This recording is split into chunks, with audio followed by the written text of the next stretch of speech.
Bonjour, je vous souhaite la bienvenue à une autre émission de Perspective Santé. On ne pourrait pas faire une émission sur la santé sans effleurer le sujet de la santé mentale. Aujourd'hui, je rencontre Liliane Laplante, qui est coach en programmation neurolinguistique. La programmation neurolinguistique va chercher ses sources dans les neurosciences cognitives, puis au pouvoir du cerveau de se reprogrammer pour passer à travers des traumas, des situations qui ont été conflictuelles dans leur vie, puis qui ont un impact néfaste sur leur santé mentale. Donc, je vais inviter Liliane à vous expliquer les bienfaits de la programmation neurolinguistique et surtout le type de problématiques que les gens vont lui adresser. Bonjour Liliane! Allô, Nick! Alors Liliane, ce soir, on est ici pour parler de programmation neurolinguistique. Comment c'est entré dans ta vie? Bien, en fait, moi, à la base, je suis psychoéducatrice, la première carrière que j'ai eue. Puis le premier emploi que j'ai eu, c'était au Carrefour Jeunesse Emploi, puis c'était un programme qui commençait. En tout cas, il fallait aider les jeunes à se réinsérer en 3 mois. Fait que je cherchais, j'avais pas tellement d'outils, des techniques efficaces d'intervention, de promesses aussi rapides. Fait que j'ai cherché, puis je suis tombée sur la programmation neurolinguistique. Fait qu'on était en 2000, je m'ai tenu mon bac, puis j'ai commencé à connaître cet univers. OK! Oui, qui était vraiment concret, intéressant. J'étais déjà fascinée par les neurosciences, donc ça parlait beaucoup du cerveau, comment l'utiliser au maximum, comment actualiser son potentiel, utiliser ses ressources, puis atteindre des objectifs rapidement. Quand tu parles de neurosciences, c'est qu'en fait, la programmation neurolinguistique, c'est issu des recherches sur la neuroscience. Oui, bien en fait, oui, c'est des personnes un peu flyées qui ont commencé intuitivement, en fait. Tu sais, en Californie, on est dans les années 60 à peu près. Fait que tu as deux personnages particuliers qui est informaticien, mathématicien, qui avait l'idée d'étudier les gens qui réussissent. OK. Comment ils font, puis de systématiser l'excellence humaine. Donc, de voir vraiment en termes de programmation, des programmeurs informatiques, donc c'est quoi le programme pour réussir? Fait qu'ils sont mis à étudier des grands comme Milton Erickson, je me rappelle pas, la thérapeute familiale aussi, différents thérapeutes qui avaient des bons résultats, puis de voir comment ils font. OK. Pour réussir. Puis par la suite, fait que là, on est comme dans les années 60-70, fait que c'est pas mal, ça l'éclate sur le peace and love et tout, là. Puis après est venue vraiment l'étude scientifique du cerveau, les neurosciences. En tout cas, c'est vraiment c'est intéressant comment ils ont commencé de façon intuitive. On va étudier ceux qui font bien leur travail, qui réussissent, des athlètes, des thérapeutes. Puis après, on va systématiser ça pour le reproduire. C'est de dire, OK, comment ça marche quand ça marche? Comment ça fonctionne? Qu'est-ce qu'on fait pour que ça marche? Fait que c'est plus aussi le comment que le pourquoi. Oui. Fait que c'est une approche différente aussi, tu sais, en intervention, c'est très dynamique, c'est très interactif, c'est axé sur les objectifs, un peu plus vision future que passé, pourquoi c'est comme ça, mais on est plus dans qu'est-ce que je veux, puis qu'est-ce que je vais mobiliser pour y arriver, puis ça va être quoi les étapes. Je vais pas bien, je suis dans une situation où je suis un peu déprimée. Je m'en viens voir Liliane Laplante. Ouais. De quelle façon tu vas envisager nos rencontres? Bien, c'est sûr qu'à la base, je vais quand même faire un petit tour d'horizon de la base, où on est, c'est quoi qui se passe en ce moment. Puis après, je vais explorer, mais c'est quoi aller mieux pour toi? Comment tu vas le savoir que tu vas mieux? Puis on va le rendre concret dans comment tu vas le voir que tu vas mieux, comment tu vas le sentir, qu'est-ce que tu vas te dire, qu'est-ce que les autres vont te dire, explorer tous les sens ça va commencer à définir le portrait de ça va mieux pour toi. Puis ça va devenir de plus en plus comme rentrer un code dans le GPS, tu donnes vraiment la bonne direction, fait que ton cerveau s'en va dans cette direction-là.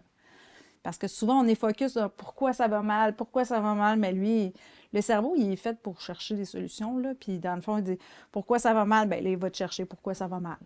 Et là, tu te dis, OK, moi, je veux m'en aller par là, puis comment je vais faire pour y arriver? Fait que comment je vais faire pour aller bien? Fait que là, le cerveau, il s'en va par là. Puis là, il va trouver des solutions plutôt que d'être dans le symptôme, dans le problème, dans... Oui. OK. Pareil comme tu te forces à manger 3 repas par jour pour aller avoir un petit peu...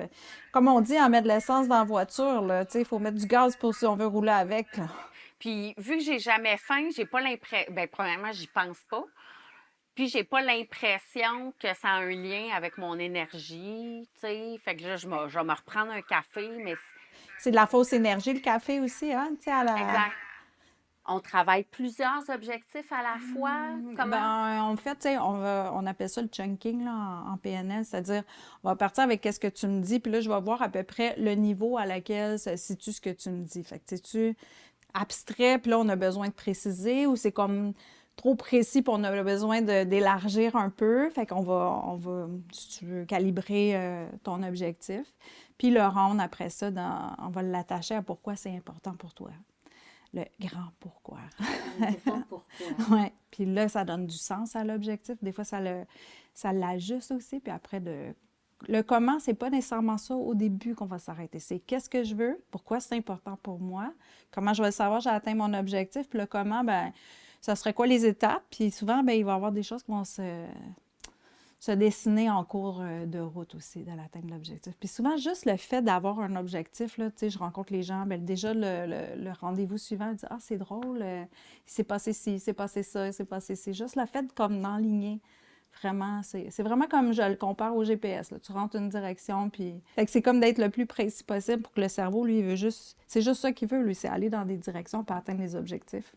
Fait que tu sens un vide dans ton corps, tu pleures plus. Fait que ça a un effet quand même global, là, le manque d'énergie, vraiment pas juste sur le travail.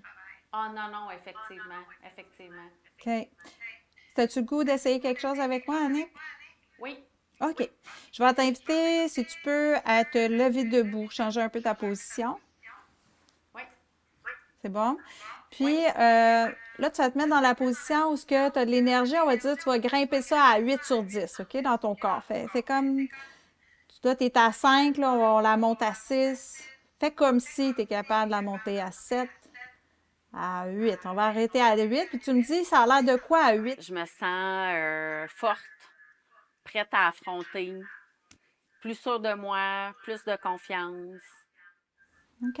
C'est comme si c'est un bouton là, qui peut encore monter. Le monte à 8,5, 9. Qu'est-ce qu'on a à 9? Hey, on a à 9, on a le goût d'aller courir. Ah, c'est cool. La personne qui vient te voir, elle est active dans le processus. Très active. Moi, je fais juste poser les questions qui vont justement tout mettre en lumière, puis activer ce qu'il y a dans le cerveau, dans la neurologie de la personne. Puis quand, tu sais, en PNL, on va dire souvent, tu sais, la personne, elle prend la meilleure décision en fonction des informations qu'elle a en ce moment précis. Puis il n'y a pas d'erreur, il y a juste du feedback de ce que tu fais. Fait que l'idée, le rôle du coach, en fait, c'est de faire en sorte que ça active le plus possible le potentiel, les ressources de la personne pour faire qu'elle arrive à son objectif. Juste te ramener à tout ce que tu m'as dit, OK? Pourquoi c'est important pour toi d'avoir de l'énergie? Parce que tu m'as dit que c'était important pour faire tes journées, c'était plus facile. Je vais souvent te donner des tâches entre les séances où les gens, tu sais, je dis c'est des recommandations. Si je te chicanerai pas, là, mais des fois, les gens disent « Tu ne seras pas fière de moi, j'ai pas fait mes devoirs. » Je dis que c'est toi qui n'es pas fière de toi. C'est pas moi. Mais tout ça pour dire que, tu sais, ça dépend où ce qu'on est dans le processus. Mais ça peut être, par exemple, de mieux définir l'objectif, tu sais, de continuer à vraiment le rendre concret, l'objectif atteint. Ça peut être des lectures qui accompagnent. Ça peut être d'expérimenter des choses, de faire quelque chose de différent. Ça peut être différentes options. C'est pas toujours la même chose. Tu buvais moins de café. Tu avais comme de la confiance en toi, tu avais de la concentration, tu étais capable de bien performer au travail parce que c'est important pour toi. Après, tu as dit ça te permet de mieux vivre ta vie. C'est comme, tu fais une action puis tu as une récompense, tu vas continuer à la faire. Exact. Mais c'est pas comme désiré voulu que j'atteins mon objectif, je me donne une récompense. Mais tu sais, ça peut être le fun de le faire. Mais ça va pas dans cette direction-là tant. OK. C'est vraiment d'activer la neurologie pour faire en sorte, puis d'activer le système au complet, là, puis de faire en sorte que ça se réalise. Comment tu vas faire pour intégrer ça à ta routine? Des techniques, il y en a, là. En fait que Puis, moi, j'ai rajouté d'autres techniques, vu que je m'intéresse à tout ce qui est neurothérapie et tout ça. Fait que l'IMO, l'intégration par le mouvement oculaire, IMT, Eye Movement Technique, qui est un autre. En tout cas, bref, il y en a une panoplie. Fait qu'il y a plusieurs techniques que j'utilise pour atteindre l'objectif en fonction de ce que la personne me présente. OK. Fait que si, par exemple, en PNL, on appelle ça le métamodèle. Si la personne, on voit qu'elle est proactive versus réactive, on ne travaillera pas de la même façon. C'est un proactif qui court après la carotte, ça va être plus facile à atteindre les objectifs parce que sa nature est dans le mouvement, dans l'action d'atteindre l'objectif. Celui qui est réactif, on va dire qui réagit au coup de bâton, ça va être différent, qu'est-ce qui va motiver son action. Fait que là, des fois, il va plus falloir aller dans la direction de c'est quoi le pire qui va arriver si tu fais rien. Tu sais, c'est un autre. OK. Mais il y a des techniques d'intervention pour chacune des modalités, en fait, des types de personnes, des personnalités. Là, le fait que j'aille nommer l'espèce de je suis une bonne personne versus une moins bonne si j'y arrive pas, on dirait que là, il y a quelque chose de vertigineux que je me dis, ben oui, mais j'y arrive jamais vraiment à ça, là. Puis ça me... Tu sais, il y a quelque chose qui me dérange là-dedans. Là. En PNL, c'est très systématisé. Là. C'est vraiment, là, vraiment les mathématiciens et informaticiens qui ont fait ça. C'est-à-dire qu'on a une évaluation. Si la personne, de par comment elle parle, de par comment elle est habillée, de par sa posture, on va tout étudier ça. Ça va nous parler pas mal de ce qui est la personne, comment elle fonctionne. Fait que tu vas avoir des gens plus visuels. Fait qu'eux, ils vont être plus... ils vont parler plus vite, ils vont avoir les mains plus comme ça, ils vont être plus actifs. Fait que, tu sais, dans ton intervention, pour rentrer dans le modèle de l'autre, qu'on appelle, on va parler plus comme de cette façon-là. Alors, si quelqu'un est plus auditif, va être plus séquentiel, va parler d'un ton un peu plus monotone. Fait que, tu sais, si tu arrives en visuel, tu vas le choquer. Fait qu'il faut que tu arrives, tu t'ajustes à cette personne-là. Puis si la personne est plus kinesthésique, ben, on va être plus dans la sensation. On va avoir moins de mots. Ça va être différent, sa façon d'être en relation. Fait que c'est vraiment, on a des grilles de lecture quand même. C'est pas tant le jugement, tout comme elle utilise ces mots-là qui me parlent, sa posture me parle, qu'on va utiliser que... Le matin, tu sais, le matin, j'ai comme pas le temps. Je me lève à la dernière minute, j'ai de la misère à me lever. Il faudrait que je prépare la veille. Mais tu sais, on dirait que j'ai de la misère à rentrer ça dans ma routine parce que je suis fatiguée. Tu sais, je suis dans un espèce de tourbillon, là. Ouais, c'est ça. T'es comme dans un cercle vicieux. Puis là, il faut se trouver ton cercle vertueux. Oui, j'aime ça. Faut comme changer, hein, c'est ça, la programmation que t'es partie là, elle t'aide pas. Elle t'amène d'un trou, là, où est-ce que tu manques d'énergie. Fait que, tu sais, puis t'es capable d'identifier, ah, ben, il manque ci, il faudrait que j'ajuste ça. Puis tu me dis, je ne sais pas comment faire, mais fais semblant, fais comme si tu le savais. Comment faire, quelle stratégie utiliser pour manger 3 repas par jour, par exemple. La personne ne vient pas consulter pour le problème physique, Non. mais il fait partie du tableau. Puis souvent, tu sais, comme la personne, tu sais, des fois, ça peut être la base, ça peut être de remettre les habitudes de vie en place, qui fait que ces problèmes physiques vont s'ajuster, tu sais, c'est-à-dire bien dormir, bien manger, boire de l'eau, bon, etc. Fait que tu sais, la personne ne va pas venir me voir pour un problème physique, c'est sûr, j'ai un problème, je vais aller voir un chiro, je ne vais pas penser que... Mais quoi qu'il y a des médecins qui ont référé des gens en disant, bien, je pense que la source du problème physique est psychologique. Puis, ben, là, on explore, si on trouve des choses. Puis, à PNL, on a des exercices dans cette direction-là aussi. Puis que ce soit les phobies, que ce soit un problème, une douleur physique et chronique. Fait qu'on a des outils, mais je te dirais pas que c'est la première porte d'entrée en général. Bien sûr que non. Non, c'est ça. Mais ça fait partie du décor. Fait que souvent, les gens en meilleure santé psychologique, ben, ils sont aussi en meilleure santé physique. Tu sais, ça va ensemble. Ouais. Puis, tu sais, quand on regarde, quand j'accueille une personne, je fais le tour de la situation, puis que, bon, bien, moi, je vois des liens, mettons, avec l'hypothyroïdie, par exemple, mais, tu sais, je vais dire, bien, ça serait important que tu ailles voir, parce que ça se peut que tu n'aies pas beaucoup d'énergie. Fait que, tu sais, c'est sûr que ça fait partie. Puis, tout comme des fois, je vais dire, bien, tu sais, pour le stress, ça peut être bon d'aller en acupuncture, ou, tu sais, ça peut être bon. Ou... Quand la personne a une douleur chronique, puis elle ne consulte pas physiquement, bien, je vais la référer à consulter, tu sais, parce que ça joue sur le moral, là, la douleur chronique, là, ça induit la dépression. Tout comme comment ça s'appelle, là, tu sais, le bourdonnement dans les oreilles, là, l'acouphène, là. Tu sais, ça aussi, c'est des problèmes physiques qui induisent la dépression. Fait que c'est relié, hein, le corps et l'esprit. Sentir quoi, ça, quand t'as été dehors, l'énergie est grimpée, t'as de la confiance, t'es ancré, la maison est clean? Ah, là, j'ai le sentiment... Ah, ben là, c'est épouvantable ce que je vais dire. J'ai le sentiment d'être une bonne personne. Oh, wow! Fait que là, c'est rendu identitaire. Oui, c'est une forme de conditionnement sociétal, j'aurais le goût de dire. Tu sais, je suis une bonne personne juste si je réussis à faire tout ça. Ah, Tu sais, par OK. opposition à si j'y arrive pas, je me sens une Tu te moins bonne dévalorises. personne. Tu sais, par exemple, là, je m'intéresse particulièrement, mettons, à la ménopause, préménopause, puis à l'influence des hormones sur le corps, mais sur la santé mentale, tu sais, sur l'état aussi. Puis à la limite, les gens ils disent, c'est comme, je me reconnais pas comme personne. Fait que, tu sais, à quel point ça l'influence jusqu'à la personnalité. Tu vois, j'ai suivi une formation dernièrement super intéressante. C'est l'approche biopsycho-systémique. Puis les dernières recherches, tu sais, de plus en plus, ils s'en vont dans une direction où les problèmes de santé mentale seraient un déséquilibre hormonal qui est relié à la neurologie, dans le développement de l'enfance. Puis, tu sais, les traitements vont agir actuellement, tu sais, prescriptions de mes médecins sont actuellement sur les neurotransmetteurs. Puis, c'est pour ça que, tu sais, l'efficacité des médicaments, tu sais, est difficile à prévoir si ça va être efficace. Mais là, il y a des études qui seraient comme plus, c'est un déséquilibre hormonal qui serait à la base. En tout cas, moi, je trouve ça bien Oui, bien intéressant. vraiment. Puis, fait que, tu sais, le Là, lien on entre parle plus de ménopause seulement, là. On parle de de tout, tout. de tout. Mais tu sais, comme autant l'hypothyroïdie, tu sais, quand ça fonctionne à la base, là, ben, tu sais, c'est tous des symptômes de dépression qu'il y a là. Tout comme si il y a la personne a de la haute pression, ça a l'air de l'anxiété dans le tapis. Mais tu sais, en fait, c'est de la pression, tu sais. Mais c'est interrelié. Moi, je suis très kinesthésique, je suis très dans le corps.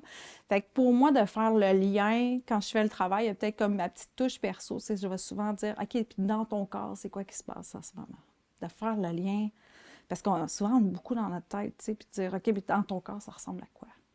De dire, ah, c'est coincé là. Puis même, tu sais, souvent, je vais sortir une feuille, OK, représente-moi sur un dessin, c'est quoi tu ressens dans ton corps, tu sais, pour aller un peu plus loin dans cette direction-là. Bon, j'aime beaucoup l'art-thérapie aussi, là. J'ai plusieurs chapeaux, là, comme tu le sais. Je suis psychoéducatrice, conseillère d'orientation, coach en PNL, praticienne en IMO, en EMT. Bon, je pratique plein d'affaires, je m'intéresse à plein de trucs. Ce qui fait que ma clientèle est vraiment variée, tu sais, c'est... Mon plus jeune, j'ai eu, il y avait 3 ans, puis la plus âgée, elle avait 88. Fait que, tu sais, c'est comme vraiment... Puis j'ai eu des personnes avec des cheveux bleus, des personnes, des grands-parents, pas de cheveux, des cheveux, des cheveux blonds, n'importe. Fait que, tu sais, puis d'orientation sexuelle, transgenre, j'ai accompagné des gens dans leur transformation. J'ai vécu toutes sortes d'expériences. En fait, moi, j'accueille la personne qui arrive ici dans ce qu'elle vit, puis c'est souvent la personne vient, est en transition, est dans une étape de vie où elle a un challenge. Fait que oui, elle peut être déprimée, oui, elle peut vivre de l'anxiété. Ça peut être un enfant qui a des troubles du comportement, tout comme qui vit de l'anxiété aussi. Ça peut être un ado qui se cherche, ça peut être une mère qui est dépassée et par le travail, les enfants, ben, elle est à bout du chum. Ça peut être vraiment toutes sortes de situations, tout comme des gens qui ont vécu des traumatismes là aussi, vu que je pratique l'intégration par le mouvement oculaire. Fait que c'est vraiment varié. Ben, les gens, ils arrivent ici, là, en général, tu sais, je me dis, ben, ça va pas, là. Quand on arrive, je vais dire, ça va dessus, mais non. Là, si je suis là, je comprends. Puis, tu sais, des fois, le monde me dit, ça doit être plate, ton travail, tu sais. Tout le temps, le monde, il te raconte toujours. Mais je dis, moi, c'est pas ça que je m'arrête. Moi, je m'arrête. Ce que j'aime, mon travail, c'est quand les gens disent, hey, ça va bien. Tu sais, c'est ça que j'aime. C'est de voir l'évolution, puis comment ça peut être rapide aussi, l'évolution. C'est ça qui me fascine. Exactement. Que j'aime. T'as-tu déjà fait ça? Courir? Ben Ouais. oui, beaucoup. Oui, tout à fait. C'est quand la dernière fois? Ah, ben là, ça fait longtemps. C'est quand la dernière fois que tu t'es sentie à 9,5 d'énergie? Aïe, aïe, aïe. Ben, la dernière fois, en fait, j'ai eu un moment de 9,5 à la dernière fin de semaine quand je suis allée marcher en forêt. OK. Les recherches qui disent, là, c'est pas tant les techniques que pratiquent les thérapeutes qui vont faire la différence. C'est vraiment le lien que tu as avec la personne. Fait que si tu te sens bien, peu importe son titre, peu importe, tu sais, c'est vraiment comme ce qui se passe quand tu es avec la personne. Tu sais, quand la personne a réussi à me dire juste en rentrer dans l'entrée ici, là, puis je me sens comme dans mon havre de paix. Moi, je suis comme good, tu sais, ça fait partie de l'expérience. Déjà, ton mindset t'emmène ailleurs, qui t'emmène à un autre niveau quand tu es ici. Là, tu rentres dans une bulle, puis Donc, tu sais, cet espace-là est important de se sentir en sécurité puis de se sentir bien avec la personne. Fait que si tu sais, c'est un lien puis ça clique, bien, forte chance que l'efficacité va être là, tu sais, les résultats vont être là. La batterie est full, là. Ah, hey, je fais du ménage. Là. Tu fais du ménage à 10? Oh my God, c'est donc bien le fun!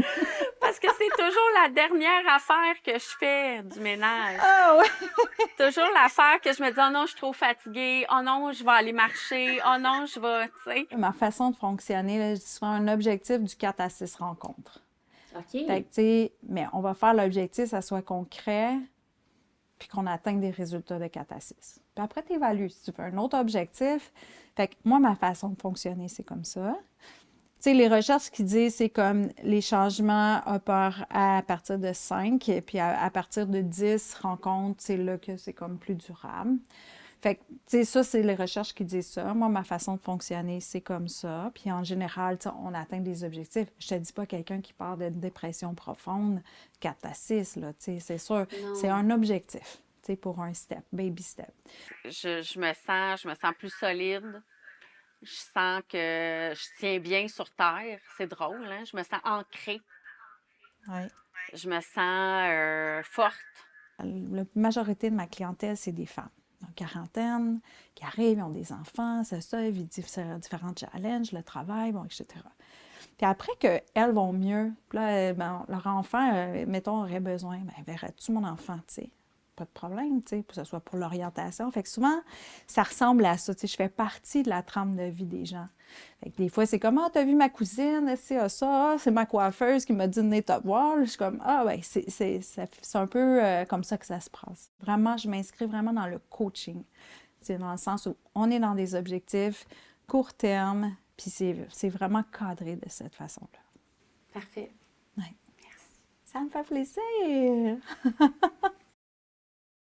Merci, Liliane Laplante, de nous avoir accueillis dans ton bureau, puis de nous avoir donné les informations par rapport au fait que notre cerveau est en mesure d'être reprogrammé. C'est donc dire que si on a envie de programmer du bonheur, on peut le faire. Je vous invite maintenant à prendre soin de votre santé spirituelle avec Roger Alexandre. Bonjour, Monsieur Alexandre. Bonjour. Comment ça va? Ben, ça va?